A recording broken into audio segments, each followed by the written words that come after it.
Hi, it's Michelle, and today I wanted to talk about stress and the importance of self-care when you're going through a stressful period. So let's dive in. So stress is something that we can't really avoid. We can become really great at learning when to see signs of stress. And again, life is just unpredictable. No one's life is perfect. My life is not perfect. Stress can come in a wave of illness. Something can happen to a loved one. Something can happen at work, and just day-to-day triggers. So stress is sort of all around us. And as a society, I feel we haven't really learned how to deal with it because we've usually suppressed it. So today I'm going to share some tools that I use that help me move through stress in the most nourished way possible. And, hopefully this serves you and helps you.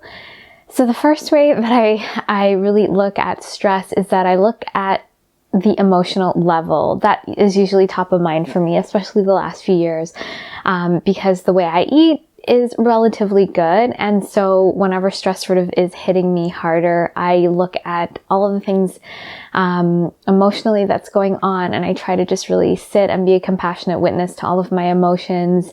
If I'm angry, if I'm sad, if I need to cry, whatever's going on. And I do a lot of somatic meditation, tuning into the physical pain and tension in my body. And that helps me move through it. I also do journaling, and I think that's a really great entry point into this work, because it almost helps you to see that your emotions are not you and what you're going through is not you. You can witness it. And so those are two really great things that I do. And sometimes, if it's available, if a friend is available that can hold space for me, that's important as well. Not someone who wants to fix what's going on, but can really just witness your emotions if they seem to be bigger or a lot of things are going on.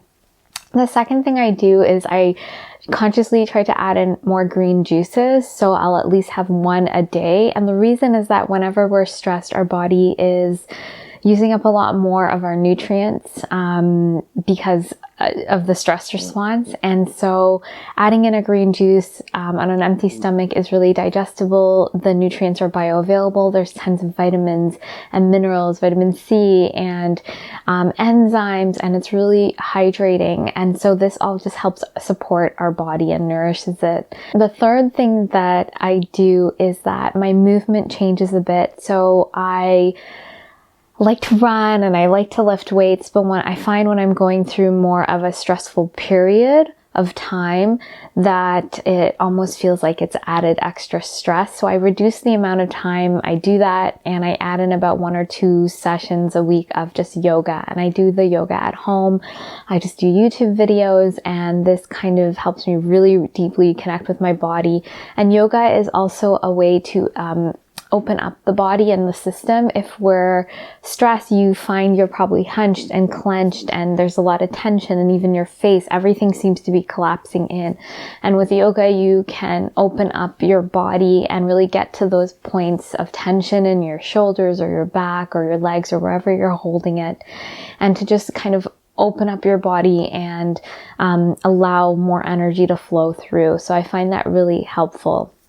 And the fourth thing that I do is I add in more baths. So I add in Epsom salts and sea salt and probably an essential oil like lavender. And the reason I do baths is that the Epsom salt contains a lot of magnesium.